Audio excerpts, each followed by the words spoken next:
Halo semua, sesuai judulnya, hari ini kita akan membahas tentang globalisasi dan modernisasi. Sebenarnya kedua materi ini sudah ada di buku paket kalian. Cuman aku harap dengan video ini kalian bisa lebih mudah memahami apa yang dimaksud dengan globalisasi dan modernisasi. Oke, yang pertama, apa sih yang dimaksud dengan globalisasi? Oke, globalisasi adalah interaksi antar masyarakat dalam hal budaya, ekonomi, dan sosial yang tidak dibatasi oleh batas negara. Jadi kuncinya ada di interaksi antar masyarakat yang tidak dibatasi oleh batas negara.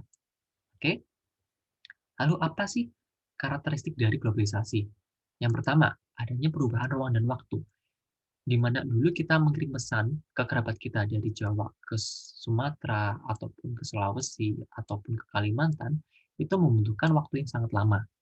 Sedangkan sekarang kita hanya membutuhkan 1 detik sampai 1 menit untuk mengirim pesan dan mereka langsung mendapatkan informasi dari kita.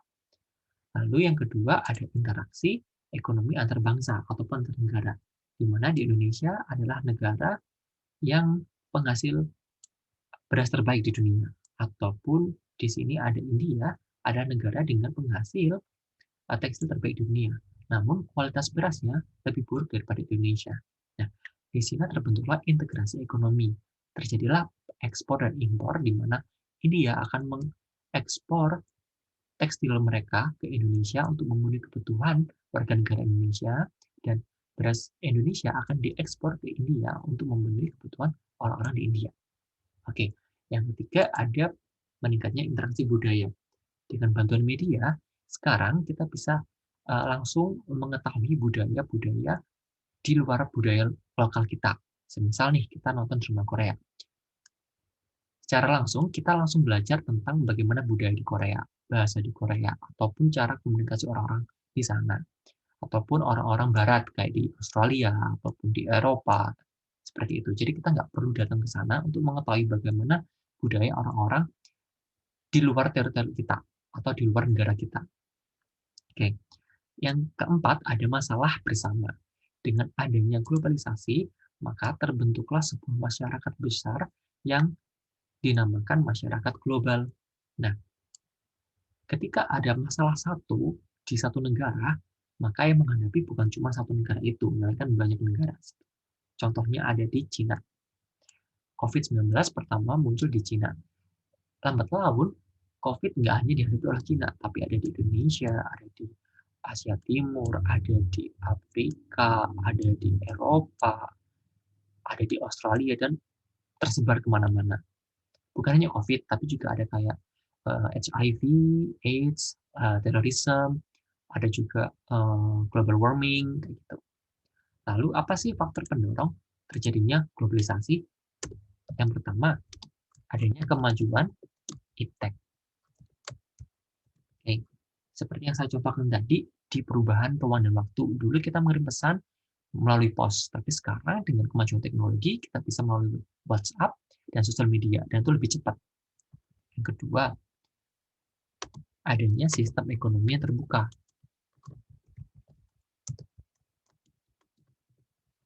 Apa yang dimaksud dengan terbuka?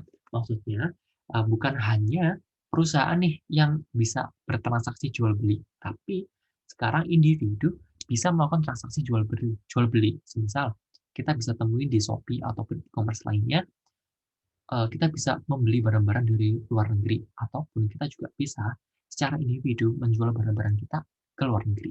Oke. Yang ketiga, mudahnya bermigrasi. Oke. Kita nih, orang Indonesia, warga negara Indonesia, memiliki kesempatan untuk belajar ke Jepang, semisal, ataupun memiliki kesempatan untuk bekerja di Australia. Itu nggak apa-apa, karena itu memang ada kesempatannya. Lalu yang keempat adalah adanya kerjasama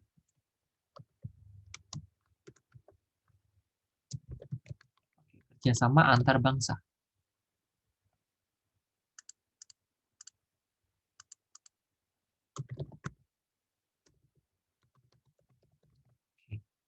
Di sini diibaratkan negara adalah individu ya.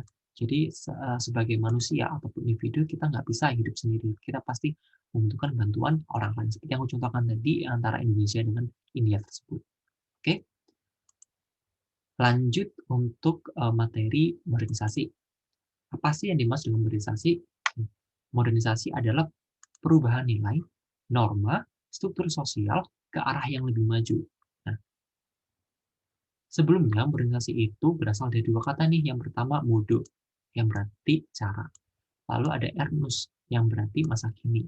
Ibarat kata, modernisasi itu adalah sebuah proses untuk kekinian, oke? Untuk menyesuaikan dengan masa kini. Lalu syaratnya apa? Nah, di sini ada syarat-syaratnya. Oke. Yang pertama, adanya pemikiran ilmiah. Modernisasi itu didukung dengan orang-orang yang percaya akan suatu hal yang telah terbukti secara ilmiah, bukan berdasarkan kepercayaan. Lalu yang kedua, adanya sistem administrasi yang baik. Di sini kita berbicara tentang birokrasi ya. Semisal contohnya ketika kita kehilangan KTP, kita ada proses nih dari kita kehilangan KTP, kita harus membuat surat ke kepolisian, lalu kita membuat surat ke kelurahan, kita membuat surat ke kecamatan, lalu ke Dispen Capil. Nah, prosesnya panjang dan modernisasi itu mendukung efektivitas. Jadi kayak sekarang kita dari uh, kepolisian ini kita langsung bisa ngajuin online ke Dispen Capil gitu. Jadi lebih efektif dan lebih baik tentunya. Lalu ada sistem pengumpulan data yang teratur. Di sini maksudnya pemerintah akan menunjuk satu lembaga tertentu yang akan mengurus tentang pengumpulan data. Dan ketika pemerintah meminta ataupun ingin membuat sebuah kebijakan ataupun program, itu akan menggunakan data dari lembaga tersebut. Misal, ketika pemerintah ingin membuat sebuah program tentang santunan bantuan ke masyarakat. Nah, pemerintah ini akan langsung datang ke dinas sosial. Nggak perlu lagi pemerintah harus ke kecamatan kah, ataupun harus ke kelurahan kah, ataupun ke kabupaten kota kah. Nah, takutnya ketika banyak data yang diambil, datanya berbeda-beda. Kayak misal di sini harusnya 50, tapi di sini cuma 10, di tempat lain cuma 20, ataupun di lembaga lain malah 15 gitu. Nah, yang benar yang mana? Pemerintah akan bingung. Jadi yang diperlukan adalah ada lembaga satu tertentu yang ditunjuk pemerintah sehingga datanya yang diambil ada data yang valid. Oke? Lalu adanya iklim yang mendukung. Maksudnya iklim di sini bukan lingkungan ya, tapi lebih ke bagaimana media itu memberikan informasi tentang hal-hal yang sudah terbukti saintifik, bukan hal-hal yang hanya berdasarkan mitos ataupun kepercayaan. Lalu ada tingkat organisasi yang tinggi. Di sini kita berbicara tentang bagaimana individu itu bersikap disiplin di sebuah organisasi. Contohnya nih, kita adalah sebuah murid. Seorang murid ini harus memiliki sifat yang disiplin untuk mengerjakan tugas, tidak tepat, tidak telat, langsung waktunya belajar ya belajar, bermain ya bermain. Gitu. Lalu ada sentralisasi wewenang, di mana pemerintah akan membuat sebuah kebijakan ataupun kewenangan berdasarkan kepentingan umum, bukan kepentingan suatu golongan ataupun individu. Lalu, apa sih yang dimaksud dengan sekularisme dan westernisasi? Apa bedanya dari modernisasi? Oke. Sekularisme adalah pemisahan nilai-nilai agama pada sistem pemerintah. Lalu, westernisasi adalah penerapan nilai-nilai barat. Nah, apa perbedaan dari mereka? Perbedaannya ada di nilai-nilai yang memicu sebuah perubahan. Sekularisme itu menggunakan nilai-nilai agama untuk men-trigger atau menjadi faktor terjadinya sebuah perubahan. Jadi misal dalam kondisi A nih, sebuah kebijakan pemerintah itu ada nilai-nilai agama ataupun ada unsur-unsur agama.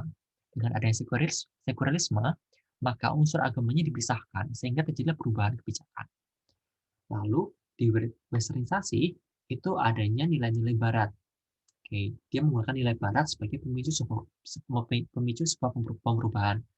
Seperti dulu orang-orang lokal Indonesia itu makannya menggunakan sendok dan tangan gitu ya, langsung pakai tangan, pakai sendok gitu. Tapi seiring berjalannya waktu dengan nilai barat yang diterapkan, banyak nih orang Indonesia yang menggunakan sendok garpu ataupun sendok pisau seperti itu, ataupun mereka menghadiri pernikahan ataupun acara tertentu menggunakan jas, bukan lagi menggunakan kebaya. Gitu.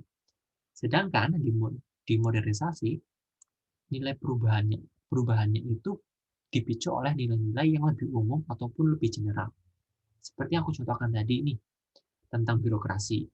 Contoh lainnya, kalau semisal kita Indonesia itu lebih suka mengurus sesuatu hal itu datang langsung ke tempatnya, tapi nggak suka antri. Dan dengan modernisasi, orang Indonesia langsung bisa nih mengurus sesuatu hal menggunakan online tanpa harus antri lagi. Nah, antri itu kan bukan nilai agama ataupun nilai lebaran. Nah, seperti itu. Oke, cukup sekian untuk penjelasan hari ini. Aku harap terbantu teman-teman untuk memahami konsep modernisasi dan globalisasi. See you on the next video. Dadah!